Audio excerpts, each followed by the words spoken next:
si mette lì.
con la categoria 1000, dove terzo classificato e di poco, perché anche qua se ne sono suonate di santa ragione, tutto il giorno Riccardo Miglioranza, terzo classificato categoria 1000.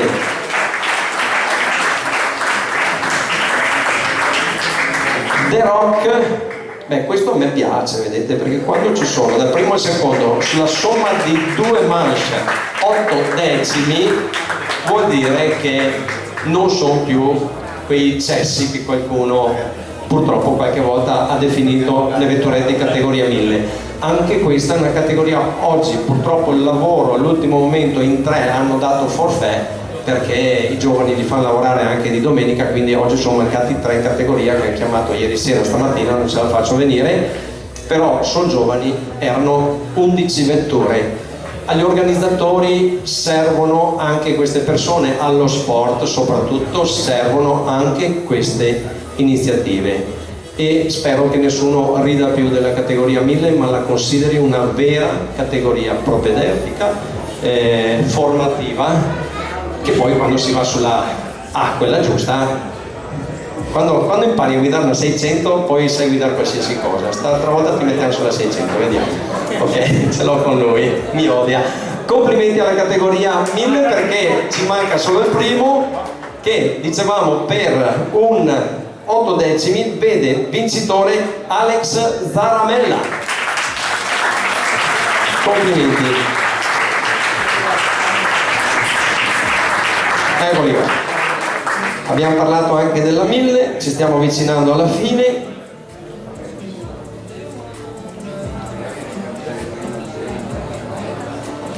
La categoria B vede